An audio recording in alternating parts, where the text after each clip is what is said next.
So a man was saying to his friend one time, I can't get my wife to break that nasty habit, that just annoying habit she has. Well, what habit is that? Well, she stays up till 5 o'clock every single morning. The guy says, well, why does she do that? What is she doing? He said, waiting for me to get home. A woman's walking down the street one day, and she sees this little old man sitting on his porch rocking, and she says to him, I'm sorry to interrupt, but you're just sitting there rocking and humming, and you look so amazingly happy. What is your secret? The man says, I smoke 3 packs a day, I drink a whole case of whiskey a week, I eat everything fried, and I never once step foot in a gym. She says, you're kidding me. That's amazing. If I can ask without offending you, how old are you? He said, 26. The thing about bad habits, we all have them, don't we? Well, I'll just say I have bad habits. Maybe you don't. I might be the only one in the room with bad habits. James talks about a bad habit today that I think many of us have. And I'll be honest with you, it's a stereotypical bad habit for Christians. We show partiality to the way we treat people because of what they look like, because of how they dress, because of what they do for a living, because of the home they live in or the career they have, right? We share with other people based on how they fit our expectations, and maybe in some ways how they reflect on us as well. I'll give you a little secret. I kind of despise going to wedding receptions. I go to them because I'm the pastor and I'm supposed to. What I don't like about wedding receptions is everyone always treats me like I'm a porcelain doll. Oh, the pastor's sitting with us, so we can't tell certain jokes. Have you met me? Oh, the pastor is sitting here, so I can't say certain things. I grew up in New York. Right? There's a way we treat people with certain expectations, isn't there? And it gets a little annoying to be treated like a porcelain doll. James says this, listen, my brothers and sisters, a servant of God and Jesus Christ, has not God chosen the poor in the world to be rich in faith and heirs of the kingdom that he has promised to those who love him? But you have dishonored the poor. What he's saying is, and a little bit earlier in the lesson that Sarah read for us, when someone comes in and they're rich and fine jewels and fine clothing, and you say, sit here, take your place, please sit by me. And then someone comes in who's homeless, poor, maybe a little disheveled, doesn't look quite like you'd expect them to be dressed for the feast, and you say, stand over there, or sit at my feet. So you're either excluding them from the table or you're putting them down like the family dog. You dishonor the image of God in one that bears God's image just as much as you or as me. That's a bad habit the church in many ways has a stereotype of, I think, right? Christians look down their nose, that holier than thou idea. We've earned that stereotype rightly, because the thing about stereotypes, there's usually a little bit of kernel of truth in them somewhere. We've earned that stereotype because that's how we've lived. And James addresses that today. How do you get past bad habits? You develop better habits. It makes sense, right? Starbucks, coffee shop, had a problem several years back in that they're having a problem with customer satisfaction because so many of their baristas were so overwhelmed with the number of different kind of drinks, and then you add everyone's special little, I'd like no skim milk, no foam, double this, single that, shake it on your head, whatever it is that you do. And the baristas were getting so frustrated and frazzled, and then the customers were getting frazzled and upset because things were taking too long, and so Starbucks decided to change something. They developed the latte method. The latte method of customer service is this: listen, acknowledge, take action, thank the customer, and explain what went wrong. Latte. When they began using that method, what happened? Customer dissatisfaction went down because customers felt more diffused in their frustrations because they were acknowledged, right?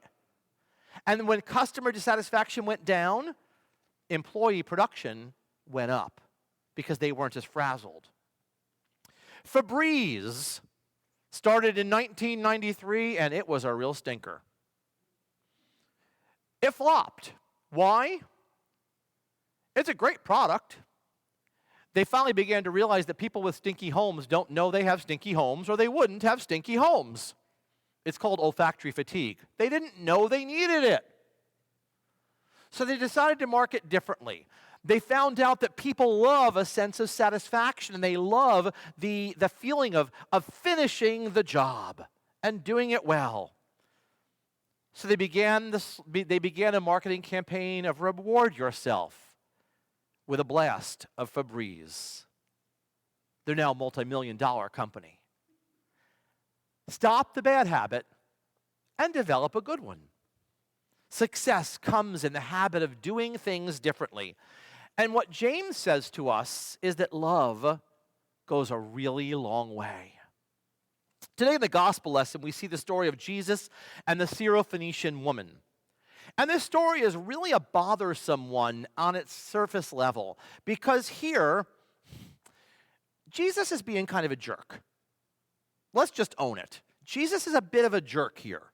The woman's daughter is dying, and she comes to Jesus and says, "Please heal my daughter." And he says, "You can't take what's meant for the children and just throw it away to the dogs." Oh, he did not just call her that. Yeah, he did. And she retorts back and says, "Yeah, but even the dogs under the table get the crumbs the kids drop. Give me a crumb. That will be enough." And Jesus says to her, "Woman, you got faith."